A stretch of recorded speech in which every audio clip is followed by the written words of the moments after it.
Praise the lord. మన ప్రభు అయిన యేసుక్రీస్తు శ్రేష్టమైన నామములో మీ అందరికి కూడా శుభం తెలియజేస్తున్నాను. బాగున్నారు కదా? ఉదయకాల సమయం లేచారా? ప్రార్థన చేశారా? క్షేమంగా ఉన్నారు కదా? ప్రార్థిస్తే మనకి ఎక్కలేనటువంటి ఆనందం, ఏదో ఒక సమాధానం ఉంటుంది అనమాట. ప్రార్థన చేయకుండా ఉంటే ఏవో ప్రార్థన చేయలే ఈరోజని ఆలోచన పడిపోతుంది కదా. మన ప్రభు ప్రార్థించే అందరి పట్ల కృపాసయం కలిగిన గొప్ప దేవుడు, క్షమించడానికి సిద్ధ మనసు కలిగిన గొప్ప దేవుడు. ఆయన మన అపరాధములను క్షమిస్తాడు. ఇంకా ఎవరైనా మన హృదయాలని దేవునికి అర్పించుకోకుంటే ఇప్పుడే హృదయాన్ని సమర్పించుకోండి. మన కోసం ఆయన రక్తం కాచిన గొప్ప దేవుడు, మన కోసం ప్రాణం పెట్టిన గొప్ప దేవుడు కదా. కాబట్టి ఇంకా ఎవరైనా ప్రభువుకి దూరంగా ఉంటే ఆయనకి దగ్గర అవ్వాలి. రక్షణ తీయండి, రక్షణ తీసుకోండి. పాపక్షమాపణ, నిత్యరాజ్యము, పరలోక భాగ్యము, ఇవన్నీ కూడా దేవుడు మనకు అనుగ్రహిస్తాడు. దేవుని నామానికి మహిమ కలుగును గాక. అనేక కృపవార్తలు రాయబడినటువంటి పరిశుద్ధ గ్రంథంలో నుంచి దేవుడు మనకు అనుగ్రహించు వాగ్దానం, నేటి వాగ్దాన భాగంగా ప్రకటన గ్రంథంలో నుంచి 2వ అధ్యాయము 2వ వచనం. నీ క్రియలను, నీ కష్టమును, నీ సహనమును నేను ఎరుగుదును. Praise the Lord. దేవుని నామానికి మహిమ కలుగును గాక.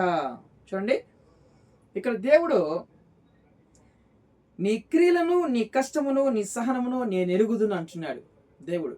ఎస్, దేవుని యొక్క కనుదృష్టి లోకమంతటా కూడా సంచరిస్తుంది. నీతిమంతుల్ని బలపరచడానికై యెహోవా కనుదృష్టి దేశమంతటా కూడా సంచరిస్తుందని చెప్తున్నాయి దేవుని లేఖనాలు.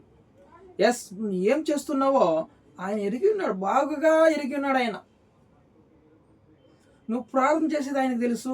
నువ్వు మందిరంలో చేసే గొప్ప మరి కష్టపడి కన్నీరు గరుస్తూ చెమట వచ్చి చేస్తున్నటువంటి పని ఆయన చూస్తున్నాడు. సేవకుల కొరకు ఆయన ఉపచారం చేస్తున్నవే, ఆతిథ్యం ఇస్తున్నవే, అది కూడా ఆయన మర్చిపోలేదు, ఆయన చూస్తున్నాడు. ఏది కూడా ఆయన మర్చిపోయే దేవుడు కాదు. నీ క్రియలను, నీ కష్టమును, నీ సహనమును ఆయన ఎరిగి ఉన్నాడు. నా కష్టం దేవుడు చూడలేదే, దేవుడు ఇంకా ఆయన కన్నులు తెరిచి చూడలేదే నా కష్టాన్ని, నా కుటుంబ కష్టాన్ని. నేను చేసే దేవుని కోసం ఇన్ని పనులు చేసినాను మందిరంలో, ఇంత పని చేస్తుందని మందిరం కొరకు, సేవకులకు కూడా ఇంత సహకారంగానే ఉంటున్నానే, ఎందుకు నా జీవితం ఇలాగుందని బాధపడుతున్నావు కదా. ఆయన ఎప్పుడు కూడా చూడండి, ఆయన ఎప్పుడు కూడా హెబ్రీయులకు రాసిన పత్రికలో 6వ అధ్యాయం 10వ వచనంలో నీవు చూడండి, నువ్వు చూపిన ఆయన నామమును బట్టి నువ్వు చూపిన ప్రేమ కొరకై ఆయన మర్చిపోవడానికి ఆయన ఏమన్నా అన్యాయస్తుడా? ఆయన అన్యాయస్తుడు కాదండి, న్యాయవంతుడు. ఆయన న్యాయవంతుడు. సేవకులకు, పరిశుద్ధులకు నువ్వు చేసినటువంటి ఉపచారము ఇంకా నువ్వు చేయించు ఉన్నావు కదా. ఆయన నామమును బట్టి నువ్వు మరి అనేక కష్టములు భరించినావు, అనేక శ్రమలు భరించినావు కదా. ఆయన నామమును బట్టి నువ్వు చూపిన ప్రేమను బట్టి ఆయన మర్చిపోవడానికి ఆయన ఏమన్నా అన్యాయస్తుడు అనుకున్నావా? ప్రతి ఫలము తిరిగి తీసుకొని వస్తాడు దేవుడు. హల్లెలూయా. త్వరగా ప్రకటన గ్రంథంలో 22వ అధ్యాయం 12వ వచనంలో, ఇదిగో నేను త్వరగా వచ్చుతున్నాను, వారి వారి క్రియల చొప్పున నేను వారికి ఇవ్వడానికి జీతం నా యొద్ద ఉన్నదే. హల్లెలూయా. నువ్వు చేసిన క్రియలను బట్టి, కష్టమును బట్టి, నువ్వు ఓర్చుకున్న సహనమును బట్టి, చూడండి ఎన్ని కష్టాలు వచ్చినా నువ్వు సహనంతో, ఓపికతో మందిరానికి వెళుతూ, కుటుంబాన్ని దేవుని సన్నిధిలో నడిపిస్తూ, మందిరంలో పనిచేస్తూ, సేవకులకు ఉపచారం చేస్తూ ఉన్నావు కదా. దేవుడు నీ క్రియలను బట్టి, నువ్వు చూపిన ప్రేమను బట్టి ఆయన నీ ప్రతిఫలంగా జీతము ఆయన యొద్ద ఉంది. ఖచ్చితంగా దేవుడు నీకు ఈరోజు ఇవ్వబోతున్నాడు. ఇన్ని రోజులు నువ్వు కష్టపడుతున్నావు కదా, నాకు ఇంకా మరి ప్రతిఫలం రాలేదే, దేవుడు ఇంకా సహాయం చేయలేదే, దేవుడు ఆయన కన్ను తెరవలేదని బాధపడుతున్నావు. ఈరోజు ఈ వాగ్దానం మీద ప్రార్థించు. ప్రకటన గ్రంథం 2వ అధ్యాయం 2వ వచనం, ఈ వాగ్దానం మీద ప్రార్థించు. ఖచ్చితంగా ప్రభువా, నీ క్రియలను, నీ కష్టమును, నీ సహనమును ఎరుగునని వాగ్దానం చేసినావు కదా ప్రభువా, ఈ వాగ్దానం నెరవేర్చయ్యా అని ఖచ్చితంగా నువ్వు అడిగితే ఖచ్చితంగా ఆయన నెరవేరుస్తాడనమాట.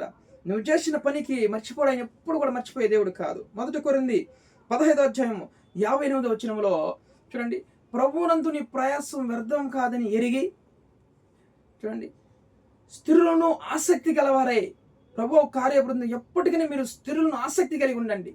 ప్రభువునందు నీ కార్యాభివృద్ధి ఎప్పుడు కూడా వ్యర్థం కాదు. నువ్వు చిన్న పని అయినా పెద్ద పని అయినా దేవుడు చెప్పిన పని అది నమ్మకంగా చేస్తూ ఉన్నావు కదా, కన్నీరు ఒలికించు, చెమట గారుస్తూ పని చేస్తున్నావు కదా, ఎప్పుడు కూడా నీ ప్రయాసం వ్యర్థం కాదని చెప్తున్నాడు దేవుడు. అది రానే వచ్చింది ఆ యొక్క రోజు. ఈరోజు ఖచ్చితంగా నీకు ప్రతిఫలం దేవుడు ఇవ్వబోతున్నాడు.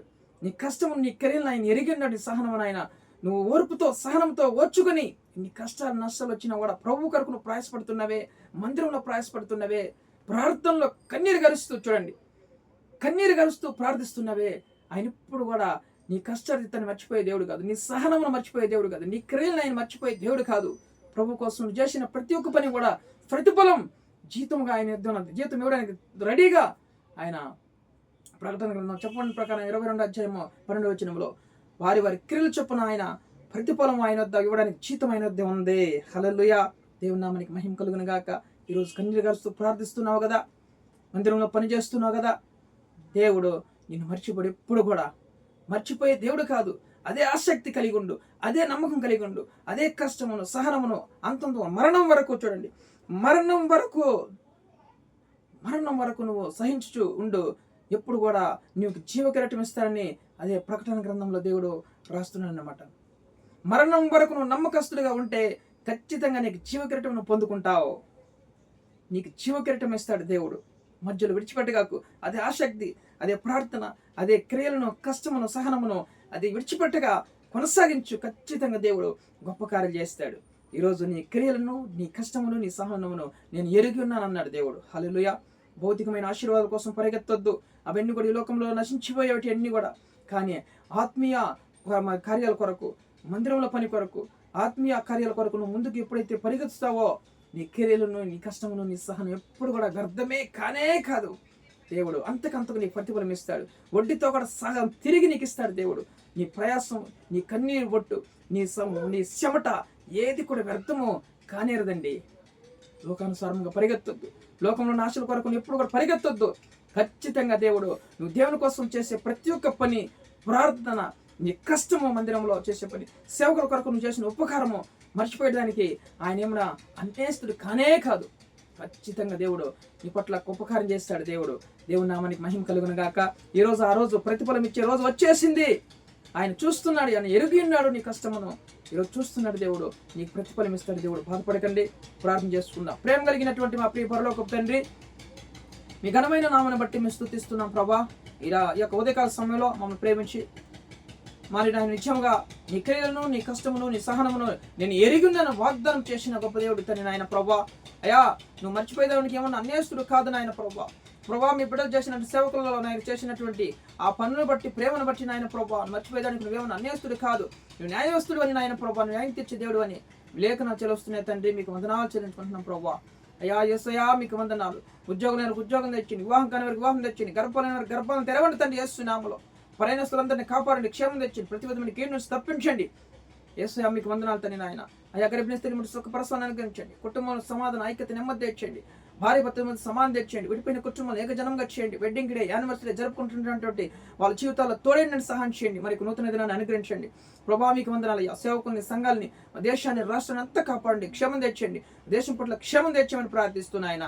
కుటుంబాల సమాధాన, ఐక్యత తెచ్చామని ప్రార్థిస్తూ అయా, మరి శాతపడి శక్తులు, అంతగా శక్తులతో పీడింపబడుతున్నారు చేస్తున్నారు, విడుదల ప్రకటిస్తున్నాను తండ్రి. గృహాల చుట్టూ అగ్ని కంచి వేయండి, మీరు కాపాడండి తండ్రి. రోగులందరినీ ముట్టి స్వస్థపరచు. యెహోవా నేనెన్నో వాగ్దానం నెరవేర్చి సహాయం చేయమని ఈ రోజు ఇచ్చిన వాగ్దానం అయినా నీ క్రియలను, నీ కష్టము, నీ సహనం నేను ఎరిగినాను వాగ్దానం చేసిన దేవుడు. ఈ వాగ్దానం మా పట్ల నెరవేర్చిన ఆయన ఈరోజు సహాయం దయచేయమని యేసుక్రీస్తు జీవం కలిగిన నామములో ఈ ప్రార్థన అడిగి వేడుకొని పొంది ఉన్నాం పరలోకపు తండ్రి. ఆమేన్.